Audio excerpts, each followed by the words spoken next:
chaîne qui vous édifie.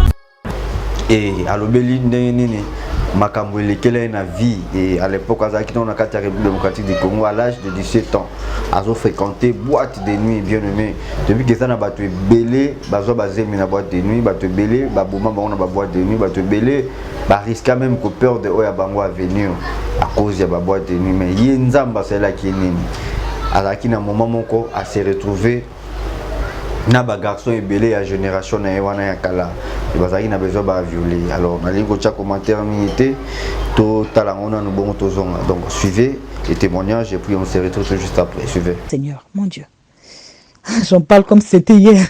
Oh Seigneur, oh Seigneur, oh Seigneur. Oui, donc la peur a commencé à me saisir et c'est là que je réalise, j'ai commencé à penser, je réalise qu'il y a un danger.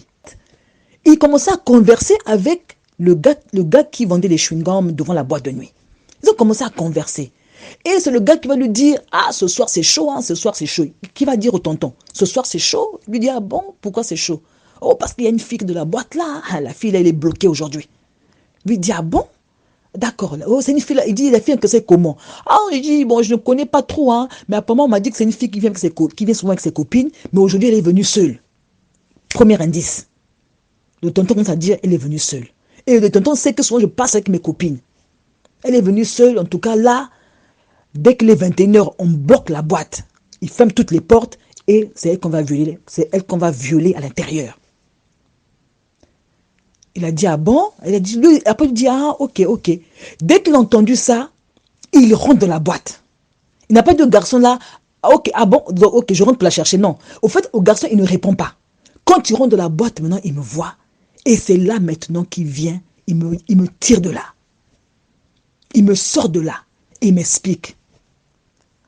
Mais qu'est-ce que je veux dire aussi par rapport à ce témoignage, par rapport à cette situation? On avait souvent entendu que les garçons de cette boîte-là violaient les filles. On avait souvent entendu, mais on a négligé, on a banalisé ça. On s'est comment dit non, on les connaît souvent, on cause avec eux, ils ne peuvent rien nous faire. Mais ce jour-là, moi-même, j'étais victime. Moi-même, j'ai failli passer. Comme voilà.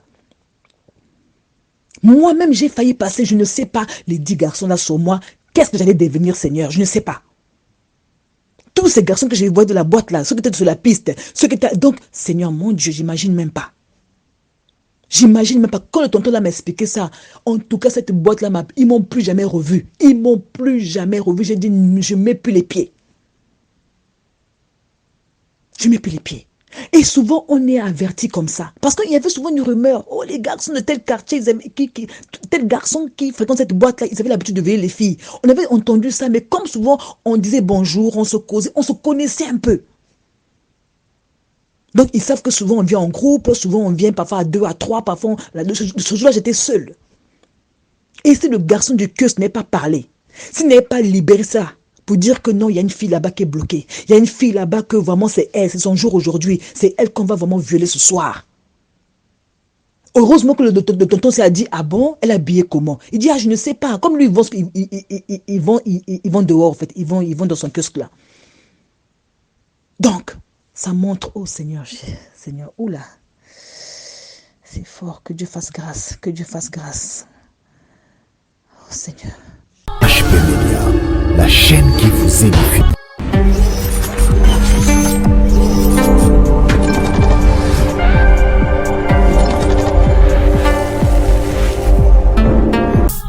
HP Media, la chaîne qui vous édifie. Shalom, peuple de Dieu, Mbote Nabananza Mignon, soit de partout, place des amis biso, vraiment. Kolo apambola yo, apambola biso nyonso, Bible le biso oye pa tata zon a rolenge ayakite. Voilà, sur ce plateau, je suis avec notre sœur, la servante de Dieu, ma sœur Nadia Lenga, tout en sur ce plateau pour la continuité à deuxième partie à témoignage naïf. Oyo abana kinango sur la boîte de nuit, en tout cas. Avant de commencer, je remercie d'abord l'Éternel. Papa, merci. Merci pour la faveur immérite au Pessibiso. Ngolo Nayo, papa. Merci pour ton bon bibiso. Et natiki moment na maboko nayo, Seigneur. Yon dezwa bisika na biso biso to limwa. Tika ete mo limo nayo e bakozala. Ndinga na biso e sala musala na mo papa. à Kombona Tolobi. Amen, amen. Merci beaucoup l'équipe technique, Mobimba, Napesi Mbote, na Papa Blaise Mavungu et pourquoi pas Charlie Kanga Image Pro, ainsi que Ban Nzambe Nyonso, Bozolo Nabiso. Vraiment, Yom Total Ipsomba Liboso, s'abonner sur cette chaîne, et que vous avez mingi poswa, continuité de Bishop Ban Nzambe, et puis témoignage à Kitoko, ainsi que révélation au Kolota Isaka.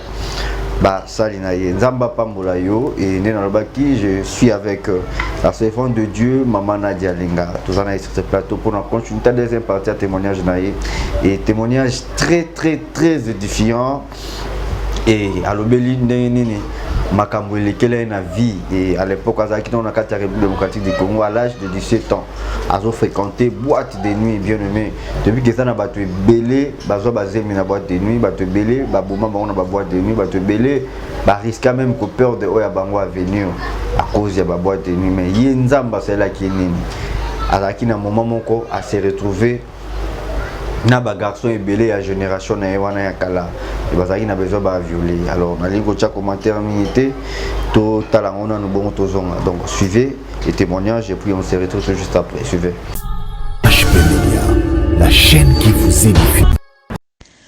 Bien-aimés dans le Seigneur, je vous salue. Je suis la sœur Nadia. J'espère que vous allez très bien par la grâce du Seigneur. Moi, de mon côté aussi, ça va par la grâce de Dieu. Je profitais de l'occasion pour pouvoir saluer la chaîne EHP Media ainsi que tous les membres de cette chaîne. Que le Seigneur vous bénisse pour le travail formidable que vous faites pour le royaume des cieux. Ok, soyez richement bénis. Alors, je profite encore de cette occasion de pouvoir parler d'un fait encore. Voilà, d'un fait qui m'est arrivé, et de cela encore des années en arrière, par rapport au message que j'ai donné précédemment, par rapport aux boîtes de nuit. Et ce message aussi est un peu similaire, par rapport toujours aux boîtes de nuit. Alors, la plupart des faits que j'ai vécus dans ma vie sont les faits que je n'oublie pas. C'est-à-dire, ce sont des faits que je n'oublie pas. C'est-à-dire que ce sont des faits qui me permettent aujourd'hui de rendre grâce à Dieu. Dans nos vies, il y a parfois des choses qui se manifestent ou parfois le Seigneur nous les fait penser.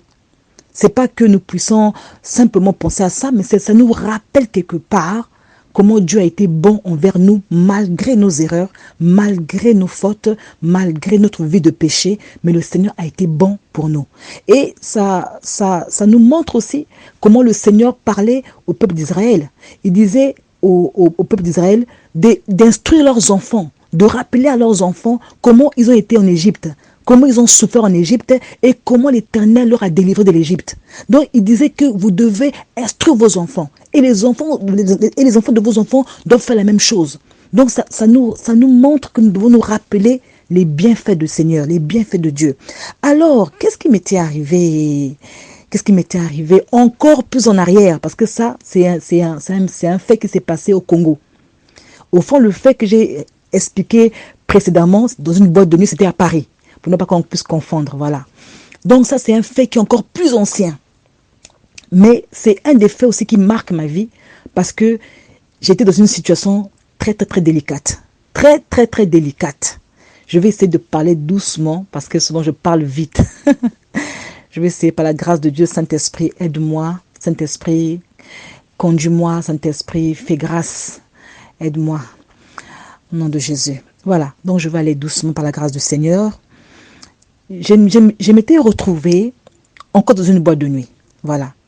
C'était une boîte de jeunes. Hein. C'est une boîte de jeunes. Voilà. C'était une boîte qui ouvrait de 15h à 21h. Je me souviens bien, de 15h à 21h.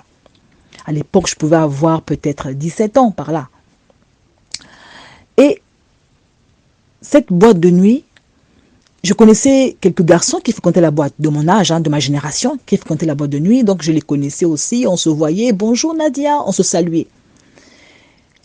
Alors, ce jour-là, comme c'était une boîte qui n'était pas très loin de ma maison, c'est-à-dire que pour y aller, je n'ai pas besoin de prendre un bus ni un taxi. Je pouvais marcher et j'arrivais à la boîte. Parce que ce n'était pas très loin de là où j'habitais. Ce n'était pas aussi tout près, mais ce n'était pas aussi très loin. Donc, je pouvais marcher et arriver à la boîte. Et cette boîte de nuit, bon, cette boîte de jour, hein, parce que c'est une boîte de... Voilà, je me dis boîte de jour. Voilà. Cette boîte ouvrait à partir de 15h. Et c'était gratuit pour les filles. Quand les filles arrivaient, les filles ne payaient pas. Les filles pouvaient payer à l'intérieur, mais pour rentrer de la boîte, c'était gratuit pour les filles. Mais les garçons, eux, ils payaient l'entrée. Alors, ce jour-là, j'arrive à la boîte de nuit. Et dans l'ambiance de la boîte, voilà, un moment, il fallait que je rentre chez moi. Parce que je suis arrivé vers les 15h passées, 16h. Il était pratiquement presque 19h passées. Alors, il fallait que je sorte pour rentrer chez moi. Alors, qu'est-ce qui va se passer? Alors là, c'est là que les choses commencent. J'étais assise parce que ce jour-là, j'étais seule. J'étais pas venue. D'habitude, je venais avec mes copines. Mais ce jour-là, j'étais seule. Mes copines n'étaient pas là. Et comme j'avais rien à faire, je suis allée en boîte. Et j'étais seule ce jour-là. Alors, subitement, il y avait un garçon qui était souvent au bar. Un bar comme, comme barman. Il était souvent au bar de la boîte. Ce garçon-là, d'habitude, quand il me voit, c'est bonjour, bonjour. C'était vraiment bonjour, ça va, ça se limitait là. Donc, il n'y avait pas vraiment d'affinité avec ce garçon. Mais ce jour-là, subitement, il change. Il vient me proposer un jus. Tu veux boire quoi? Qu'est-ce que tu veux boire? J'ai dit non, ça va, je ne veux pas boire. Et puis, il quitte le bar, il veut s'asseoir là où j'étais assise. J'ai trouvé ça bizarre. Il quitte le bar, il veut s'asseoir là où j'étais assise. Et après, quand il est venu s'asseoir, maintenant, moi, j'étais mal à l'aise. Parce que je ne le connaissais pas comme ça. Pour moi, je ne le connaissais pas. C'est-à-dire que c'était bonjour, bonjour, mais il n'y avait pas cette proximité. On n'était pas proches. Alors, quand il vient s'asseoir près de moi comme ça, j'étais étonnée. Je lui ai dit, mais pourquoi, qu'est-ce qu'il fait près de moi? Qu'est-ce qu'il me veut? Tout ça. Et il m'a dit, non, je te proposais à boire. Il me proposait rien qu'à boire. J'ai dit, mais je n'ai pas soif. J'ai déjà bu. Il m'a dit, non, non, mais là, c'est offert. Je ne me rappelle même plus si j'ai accepté. Vraiment, je ne veux pas dire n'importe quoi. Voilà, bon, bref, je passe. Ensuite, quand il est venu s'asseoir, après, moi, je voulais je dis, il faut que je rentre chez moi. Il m'a dit, non, tu ne peux pas rentrer maintenant parce qu'il y a des choses, il y a des troubles dehors. Je ne sais pas s'il y avait quoi dehors. J'ai dit, des trucs. Non, je vais aller voir. Non, tu ne peux pas sortir maintenant. Je dis, mais après, je dis, bon, je vais aller aux toilettes. Il me dit, non, non, non, non, en fait, attends. Au fait, il faisait tout pour me maintenir. Donc, je ne comprenais pas pourquoi il voulait pas que je sorte. Et puis, moi, quelque part, je ne comprenais pas. Je dis, mais pourquoi il m'empêche de sortir? Pourquoi il m'empêche d'aller dehors? Qu'est-ce qui se passe? Et alors, à un moment, en fait, j'étais encore, comment expliquer ça? Je n'avais pas encore peur, voilà, je n'ai pas peur, mais j'étais pas aussi tranquille. Voilà, je n'étais pas tranquille, je n'ai pas peur parce que je ne savais pas pourquoi il ne voulait pas que je sorte. Je veux sortir. Moi, je dis, non, il faut que je rentre chez moi. Il m'a dit, non, non, oui, tu vas rentrer chez toi, t'inquiète, tu vas rentrer chez toi, mais je te ferai signe parce que dehors, là-bas, il dirait qu'il y a un trouble. Faut pas que... Il me racontait des histoires, je ne comprenais pas. Je suis restée calme. Alors, qu'est-ce qui s'est passé? Quand je voyais quand il m'a parlé, il ne s'est plus levé, il est resté sur moi assez près de moi. Il n'est même plus reparti au bar, il est assez près de moi. Ça veut dire que quelque part, il était comme un obstacle pour m'empêcher de sortir. Et c'est à ce moment-là que j'ai commencé à réaliser la boîte de nuit qu'il n'y avait plus de filles. J'étais la seule fille de cette boîte, la seule fille. Donc, quand je commençais à avoir de la piste, il n'y a plus de filles qui dansaient. Je regarde, comme ce n'était pas une boîte qui était très grande, c'était une boîte qui était assez petite, alors j'ai commencé à observer chaque personne, chaque individu. Je voyais que des garçons, je ne voyais plus de filles. Alors là, et quand je faisais un mouvement, j'avais l'impression que si je fais un mouvement ici, là, quelque chose va se passer. Alors, j'avais commencé à avoir peur. La peur a commencé à me saisir. La peur a commencé à me saisir. Oh Seigneur, mon Dieu. J'en parle comme si c'était hier. Oh Seigneur. Oh Seigneur. Oh Seigneur. Oui, donc la peur a commencé à me saisir. Et c'est là que je réalise, j'ai commencé à penser. Je réalise qu'il y a un danger. Mais je ne sais pas quoi. Mais j'ai commencé à avoir peur. Donc je réalise qu'il y a un problème. Parce que ce garçon, il était souvent distant. Mais ce jour-là, il se rapproche de moi. Ce jour-là, il est assis à mes côtés. Ce jour-là, il me propose à boire. Vraiment, il veut me mettre à l'aise. Je ne sais pas. Donc, je l'ai trouvé d'abord très, très, très bizarre ce jour-là. Et ensuite, j'ai commencé à réaliser que j'étais la seule fille de la boîte. Alors là, j'ai commencé à avoir peur, effectivement. J'ai commencé à penser à mon père, à penser à ma mère, à penser à mes frères et sœurs, à penser à ma famille. J'ai commencé à penser à tout le monde. à penser à mes grands-parents, à penser à mes amis. Donc j'ai commencé à penser à tout le monde. J'ai dit, Seigneur, qu'est-ce que je veux faire? Seigneur, pardonne-moi. Seigneur, si au moins j'avais écouté mon père. Donc j'ai commencé à penser à tous les conseils de mon père. Parce que tout le temps je sortais, il dit, Nadia, tu sors trop, Nadia, tu sors trop, tout le temps. Donc il me faisait cette remarque. J'ai commencé à penser aux reproches de mon père. Oh bien-aimé, vraiment c'est une situation, comme on dit, de détresse. Alors, comme les garçons étaient trop nombreux de cette boîte, ils étaient trop nombreux que c'est-à-dire, j'ai dit, mais je veux commencer par où? Est-ce que je peux courir? Je veux fuir comment? Donc, j'ai commencé un peu à réfléchir dans ce sens. Mais j'étais là, qu'est-ce qui va m'arriver? Qu'est-ce qui se passe? Donc, je n'avais aucune idée. Alors, oh Seigneur, cette boîte fermait à 21h. Et il était presque 19h45. On approchait vraiment des 20h. Voilà, il était presque 20h passées. Donc, alors, moi, je devais rentrer à la maison parce que mon papa aussi contrôlait mon heure d'entrée. Alors, quand je partais à la boîte ce jour-là, j'avais croisé un tonton du quartier qui était là et qui m'a dit bonjour, bonjour, ça va Nadia? J'ai vu, oui, tonton, ça va. C'est un tonton, c'était un tonton, un oncle à un ami, voilà, qui m'avait vu partir en boîte. Et je n'ai rien compris. Au moment où j'étais en train de me poser les questions, qu'est-ce qui va m'arriver? Au moment où j'avais peur de cette boîte, oh j'avais peur, oh Seigneur, j'avais peur de cette boîte. Alors je vois ce tonton-là qui rentre dans la boîte. Il rentre dans la boîte de nuit. Et vous savez, lorsque nous sommes dans la boîte de nuit, quand les gens y rentrent, les gens maintenant sont obligés de nous chercher. Mais nous qui sommes dans la boîte, nous pouvons apercevoir les gens. On peut les voir facilement parce que les gens, quand la personne rentre, ses yeux ne se sont pas encore familiarisés avec la boîte. Or que nous sommes dans la boîte, on peut voir facilement les gens qui rentrent. Alors quand il rentre dans la boîte, moi je l'ai bien reconnu. Et quand il rentre, je voyais comme s'il cherchait quelqu'un. Il cherche, comme s'il avançait vers la piste, il commence à chercher quelqu'un. Alors quand il cherche, maintenant je vois qu'il vient maintenant vers moi. Quand il vient vers moi, automatiquement, il me tend la main. Et moi, j'attrape sa main, il me fait lever d'un bond, il me tire vers la sortie.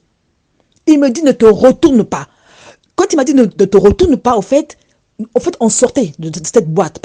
C'est une boîte qui avait un couloir. C'est-à-dire que lorsqu'on rentre dans cette boîte, d'abord, il y a une entrée. Après, il y a un long couloir pour aller vers la boîte. Voilà. Donc, on emprunte ce couloir parce que c'est une boîte qui avait qu'une seule sortie. Il n'y avait pas deux sorties, il n'y avait qu'une seule sortie. Une seule entrée, une seule sortie, voilà. Et dès qu'on sort de cette boîte, d'abord il me disait, ne te retourne pas. Moi, je ne sais pas pourquoi il m'a dit ça. Allez, donc, on est sorti de la boîte. Quand il m'a fait sortir, après il m'a dit, retourne-toi. Dès que je me retourne, nous sommes allés un peu plus loin, c'est-à-dire qu'il m'a tiré, quoi, vraiment en courant. Dès qu'on arrive un peu plus loin, je me retourne, je vois tous les garçons de la boîte dehors. C'est-à-dire, je n'ai pas compris. J'étais étonné parce que, c'est-à-dire que tous ces garçons qui étaient de la boîte, c'est-à-dire qu'ils nous suivaient derrière. C'est-à-dire, je n'ai pas compris. Parce qu'il m'a dit, ne te retourne pas. Il me tirait. Et je vois tous ces garçons-là sont sortis de la boîte, ils se sont mis à l'entrée. Donc, ils nous ont vu partir. Ils nous voyaient partir. Quand j'ai vu ça, j'ai dit non. Et en fait, je tremblais, tellement je tremblais parce qu'il m'a sorti d'une situation. Tellement je tremblais, j'ai dit, tonton, il m'a dit, reste calme. Il m'a dit, tu sais ce qu'on voulait te faire? J'ai dit, non, tonton, je ne sais pas. Et il dit, mais vous avez prévu de te violer ce soir. Moi, j'ai dit, moi, me violer ce soir. Il m'a dit, oui. J'étais là. Il m'a dit, j'ai dit, tonton, mais comment tu as fait pour me trouver?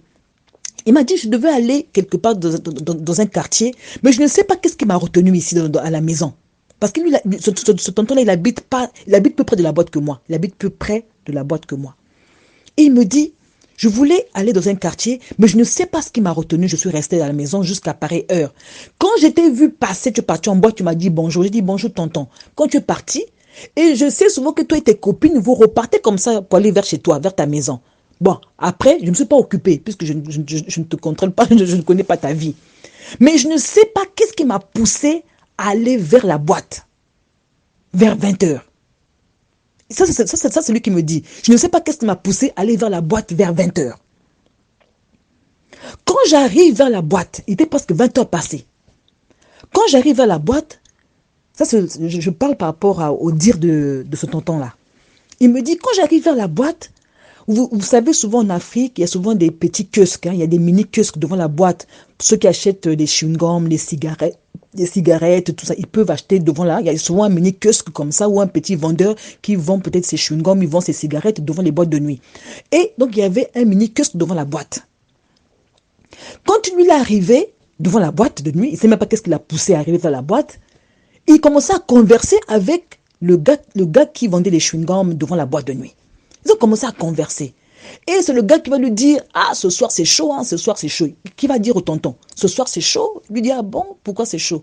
Oh, parce qu'il y a une fille de la boîte là, ah, la fille là, elle est bloquée aujourd'hui. Lui dit, ah bon? D'accord, oh, c'est une fille là. Il dit, la fille que c'est comment? Ah, il dit, bon, je ne connais pas trop, hein, mais apparemment on m'a dit que c'est une fille qui vient souvent avec ses copines, mais aujourd'hui elle est venue seule. Premier indice. Le tonton commence à dire, elle est venue seule. Et le tonton sait que souvent je passe avec mes copines. Elle est venue seule, en tout cas là, dès que les 21h, on bloque la boîte. Il ferme toutes les portes et c'est elle qu'on va violer. C'est elle qu'on va violer à l'intérieur. Il a dit, ah bon? Elle a dit, lui, après il dit, ah ok. Dès qu'il a entendu ça, il rentre dans la boîte. Il n'a pas de garçon là, ah, ok, ah bon, ok, je rentre pour la chercher. Non. Au fait, au garçon, il ne répond pas. Quand il rentre dans la boîte, maintenant, il me voit. Et c'est là maintenant qu'il vient, il me tire de là. Il me sort de là et il m'explique. Mais qu'est-ce que je veux dire aussi par rapport à ce témoignage, par rapport à cette situation? On avait souvent entendu que les garçons de cette boîte-là violaient les filles. On avait souvent entendu, mais on a négligé, on a banalisé ça. On s'est comment dit non, on les connaît souvent, on cause avec eux, ils ne peuvent rien nous faire. Mais ce jour-là, moi-même, j'étais victime. Moi-même, j'ai failli passer. Comme voilà. Moi-même, j'ai failli passer, je ne sais pas, les 10 garçons là sur moi, qu'est-ce que j'allais devenir, Seigneur? Je ne sais pas. Tous ces garçons que j'ai vus de la boîte là, ceux qui étaient sur la piste, ceux qui étaient... Donc, Seigneur, mon Dieu, j'imagine même pas. J'imagine même pas. Quand le tonton là m'a expliqué ça, en tout cas, cette boîte là, ils m'ont plus jamais revu. Ils m'ont plus jamais revu. J'ai dit, je ne mets plus les pieds. Je ne mets plus les pieds. Et souvent, on est averti comme ça. Parce qu'il y avait souvent une rumeur. Oh, les garçons de tel quartier, tel garçon qui fréquente cette boîte-là, ils avaient l'habitude de veiller les filles. On avait entendu ça, mais comme souvent, on disait bonjour, on se causait, on se connaissait un peu. Donc, ils savent que souvent, on vient en groupe, souvent, on vient parfois à 2, à 3, parfois, ce jour-là, j'étais seule. Et si le garçon du kiosque n'est pas parlé, s'il n'est pas libéré ça, pour dire que non, il y a une fille là-bas qui est bloquée. Il y a une fille là-bas que vraiment c'est elle, c'est son jour aujourd'hui. C'est elle qu'on va vraiment violer ce soir. Heureusement que le tonton s'est dit, ah bon, elle est habillée comment? Il dit, ah je ne sais pas. Comme lui, ils vont dehors en fait. Ils vont dans son kiosque là. Donc, ça montre, oh Seigneur, oula. C'est fort, que Dieu fasse grâce, que Dieu fasse grâce. Oh Seigneur. Ouais, ok, pour finir. Ouais, pour finir, parce que souvent, c'est des choses qu'on a vécues comme ça, il y a plein d'émotions avec. C'est ça, c'est pour finir. Donc, j'aimerais vraiment... Pourquoi j'en parle, au fait? J'en parle parce que j'aimerais faire passer un message. Lequel? Lorsque souvent des gens qui n'ont pas fait la prison, il y a des gens qui ont fait la prison, ou il y a des gens qui ont peut-être passé des moments difficiles. Lorsque on veut séquestrer une personne, lorsque parfois on bloque une personne, le fait d'être retenu, le fait d'être bloqué, le fait d'être emprisonné, le fait de se retrouver en détresse, dans une situation pénible, dans une situation où on est impuissant, dans une situation où on ne sait quoi faire. Nous voyons dans nos pays africains, nous voyons même ici en Europe, parfois la personne est portée disparue. La personne, on ne sait pas qu'est-ce qu'elle est devenue. À un moment, on voit simplement son corps. La personne a été victime, d'autres de viol, d'autres de meurtre. Mais les derniers instants d'une personne, Dieu seul sait ce qui se passe. Dieu seul sait ce qui se passe. Parfois, on commence à penser à tout. Moi, j'étais là d'une manière, ils ne m'ont pas brutalisé. En tout cas, mais ils m'ont retenu. Et pour moi, ça paraissait, comment dire, sans fin. Pour moi, ça paraissait comme vraiment, comment sortir. C'est-à-dire, en fait, même la musique qu'ils jouaient, parce qu'ils avaient prévu, dès qu'il est 21h, ils arrêtaient la musique. Parce que jusque-là, la musique jouait dans la boîte. Ils ont prévu, dès qu'il est 21h, peut-être qu'ils vont baisser la musique, ils vont bloquer les portes, il n'y aura plus d'entrée, plus de sortie. Alors, ils vont venir peut-être me déshabiller, me faire ce qu'ils veulent faire. Tous ces garçons-là, mon Dieu. Alors, je ne savais pas, je n'avais pas cette information qu'ils étaient peut-être prêts à me violer. Mais j'avais simplement peur. Parce que je sentais un danger. Je sentais pourquoi il me retient. En fait, je me disais que si je fais un faux pas ou bien un geste violent, ils vont sûrement peut-être sauter sur moi ou bien me bloquer, bien m'enchaîner, je ne sais pas. Bref. Donc j'ai préféré garder mon calme. Mais dans mon calme alors, j'ai commencé maintenant à demander pardon à Dieu. Dans mon calme, parce que j'étais dans une situation de détresse. C'est-à-dire que comment faire pour sortir de la boîte? Comment faire pour quitter cet endroit? Comment faire pour retourner chez moi? Comment faire pour retrouver ma famille? Comment faire pour retrouver mon lit? Comment faire pour retrouver chez moi? C'était beaucoup plus ça dans ma tête. C'était beaucoup plus ça qui résonnait. Et souvent, on voit dans nos pays des disparitions, même ici, on voit des disparitions, on ne sait pas que vivent ces personnes-là à l'instant où ils partent. Dieu seul le sait. Mais il est important quand c'est comme ça, de faire une réconciliation avec le Seigneur. Il est important quand c'est comme ça, de un instant où tu ne sais pas où tu vas vivre, où tu vas y passer, tu ne sais pas, tu es peut-être séquestré, bloqué, quelque part on t'a retenu, on t'a lié les mains. Que faire quand c'est comme ça? Invoquer celui qui est au-dessus de tout. Invoquer celui qui peut tout, celui qui peut faire trembler l'endroit, celui qui peut faire que même parmi eux qu'il y ait la confusion, qu'on te libère, celui qui est capable de mettre un trouble pas possible, Dieu Tout-Puissant. Même s'ils vont peut-être te tuer ou pas, mais au moins réconcilie-toi avec Dieu. Ce court instant peut-être qui te reste à vivre, commence à prier là. Seigneur, j'ai entendu parler de toi. Peut-être que je ne t'ai pas servi. Peut-être que je ne t'ai pas donné ma vie. Mais aujourd'hui, à cet instant où je suis, je ne sais pas ce qui va m'arriver. Je ne sais pas quel sera mon lendemain. Je ne sais pas. Je suis ici séquestré. Je suis ici emprisonné. Je suis ici bloqué. Seigneur, aie pitié de moi. Pardonne mes péchés. C'est là où je voulais en venir. C'est là où je voulais en venir. C'est vrai que le message a été long, mais je voulais parler de ça. Et c'est aussi un message à donner à nos enfants. Vous savez, un adulte peut prier, mais parfois un enfant, si tu ne l'as jamais parlé de Dieu, tu ne l'as jamais dit que tu peux être quelque part, il n'y a personne, prie le Seigneur, appelle Jésus. Un enfant peut être enfermé quelque part, il appelle Jésus-Christ, Seigneur, oh Jésus, Jésus. On ne sait pas ce que Dieu peut faire. On ne sait pas comment Dieu peut descendre et opérer. On ne sait pas comment Dieu peut répondre à la prière d'un enfant. Comment il peut répondre. Même si après on voit le corps, on ne sait pas la fin, quelle était la fin de cet enfant. Il est important dans les cas difficiles. Il est important lorsqu'on se retrouve dans une situation de détresse. La détresse, c'est quoi? La détresse, c'est un événement. C'est une situation qui nous rend impuissants. C'est une situation de danger. Quand lorsque quelqu'un est en détresse, il est en danger, il est dans une forte pénibilité. C'est comme s'il vit une difficulté extrême où on dit la détresse. C'est comme le désarroi, c'est comme il n'y a plus d'espoir. La détresse, c'est vraiment un danger profond. Et dans des moments comme ça, c'est le moment d'invoquer le Seigneur. C'est le moment d'implorer sa grâce. Parce que tu ne sais pas, ils vont te buter ou pas. Tu vas vivre ou pas, tu ne sais même pas. Mais c'est le moment de prier le Seigneur. Nous avons le brigand à la croix. Je pense dans le livre des évangiles, où on parle du brigand qui est mort à la croix. Il y avait les deux. Il y avait un qui injurait le Seigneur, mais l'autre a dit, ne crains-tu pas Dieu? Il dit que nous méritons ce qui nous arrive, mais lui n'a rien fait. Et puis il dit au Seigneur, souviens-toi de moi. Le Seigneur pouvait lui dire que moi je n'écoute pas les pécheurs. Le Seigneur pouvait lui dire que non. Dans ma parole est écrit que je n'écoute pas les pécheurs, que je n'exauce pas les pécheurs. Mais à l'instant, le Seigneur a compassion pour cet homme. Cet homme, il dit, ce qui m'arrive, je mérite. Quelque part, c'est une confession. Ce qui m'arrive, je mérite. Mais le Seigneur lui dit que tu seras avec moi au paradis. Son salut est garanti là à la croix. Le Seigneur pouvait lui dire que non, toi, tu vas vivre, tu vas repartir, rembourser les gens à qui tu as volé. Parce que tu es un voleur. Allez, tu vas les rembourser à toute personne, à chaque personne à qui tu as volé de l'argent. ou bien voler quoi que ce soit.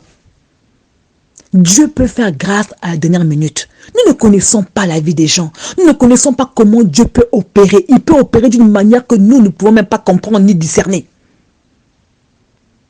C'est pour cela que lorsqu'on se retrouve dans des situations de difficulté extrême, de détresse extrême, commence même à te réconcilier, que ton âme crie à Dieu, que ton âme parle à Dieu, que ton âme invoque le Seigneur, que ton âme invoque le Seigneur. Souvent, ce sont des conseils qu'on ne donne même pas à nos enfants.